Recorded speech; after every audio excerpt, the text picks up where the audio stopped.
Assalamualaikum warahmatullahi wabarakatuh. Apa kabar anak-anakku kelas 12 agama? Alhamdulillah baik ya. Iya, selamat, yang pertama selamat Anda udah naik kelas 12. Iya, ketemu lagi dengan Bu Nurul ya, yang setelah setahun Anda tidak belajar dengan saya. Oke, kita lihat materi kita ya, menganalisis konsep bentuk, makna, dan fungsi. Yang pertama adalah al-balaghah, al-fasahah, at-tashbih wa anwa'uhu dalam sebuah wacana sesuai konteks ya. Iya, kita pelajari tentang balaghah ya. Apa itu balaghah?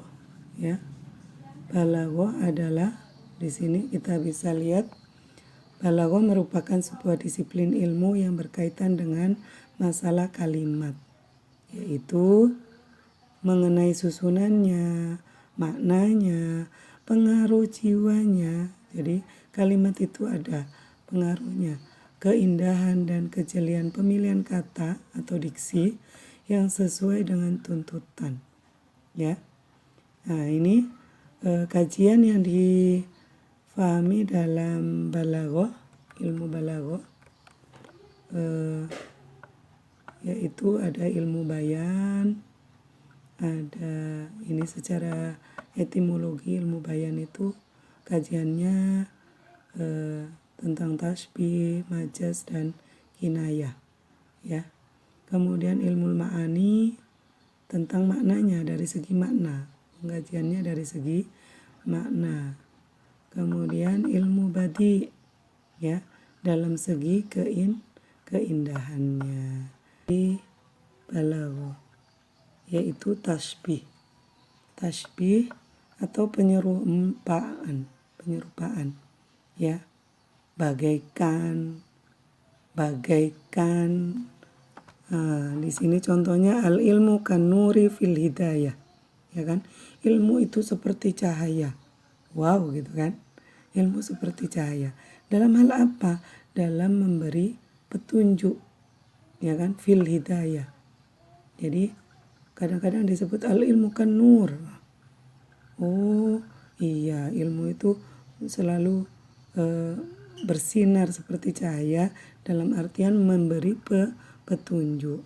Nah, dalam tasbih ini ada yang disebut musyabbah, ada musyabbah bih, dan ada wajhus syibhi atau wajah syabah, dan adat tasbih.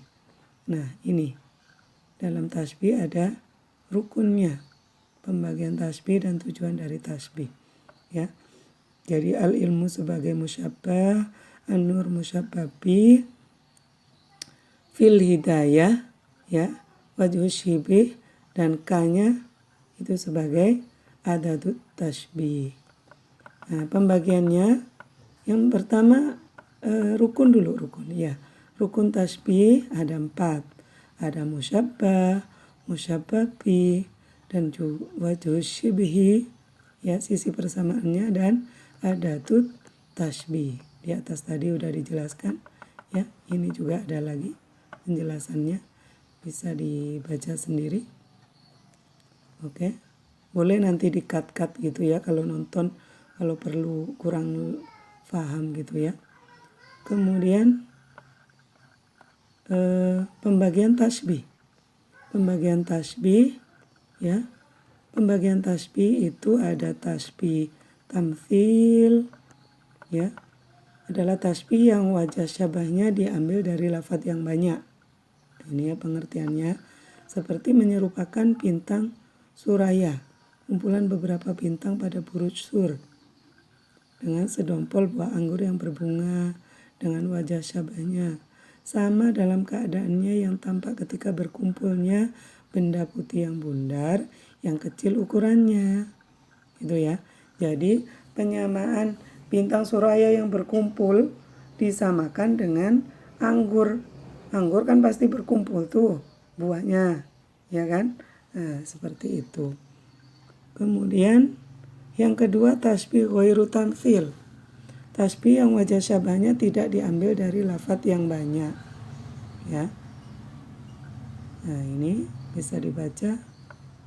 Yang terakhir adalah tasbih mufassal. Oh, masih ada lagi. Maaf.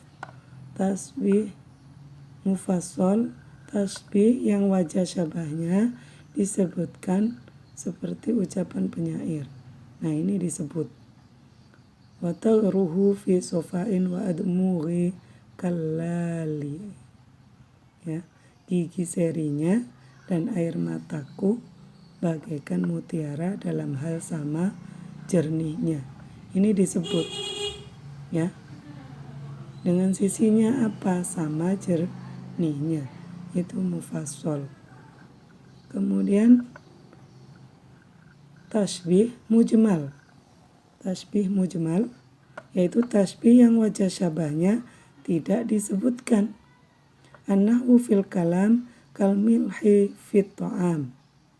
Ya, langsung nahwu dalam pada kalam itu seperti garam pada makanan.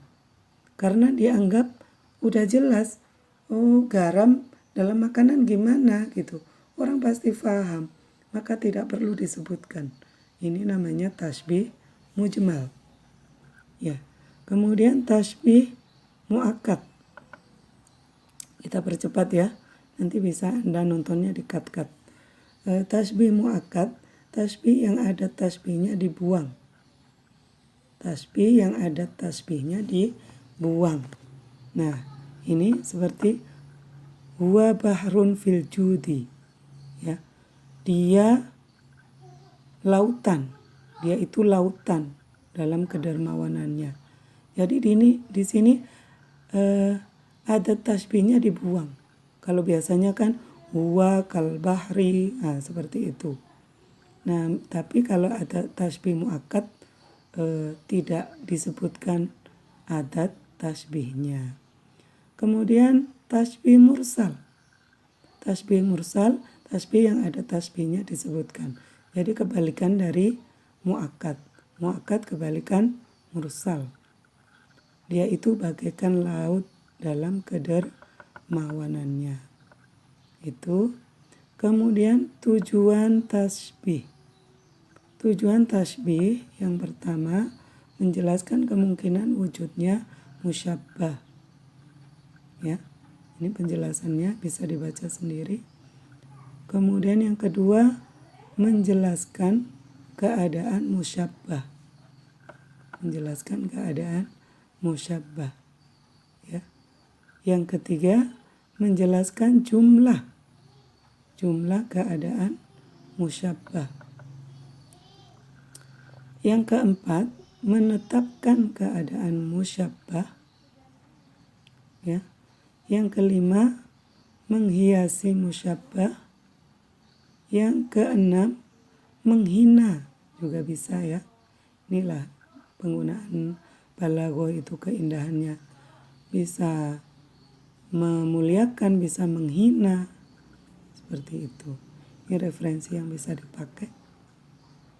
Iya. Demikian untuk pembahasan balaghah untuk materi kita yang pertama ya.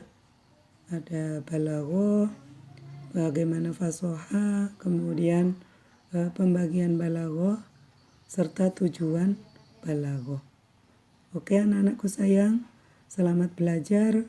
Belajar dari rumah itu menyenangkan ya, tapi Anda tetap harus belajar dan belajar. Tanpa perlu saya harus mengawasi, tanpa perlu orang tua harus marah-marah. Bahagiakan kedua orang tuamu, jadilah anak yang soleh-solehah. Amin ya rabbal alamin. Wassalamualaikum warahmatullahi wabarakatuh.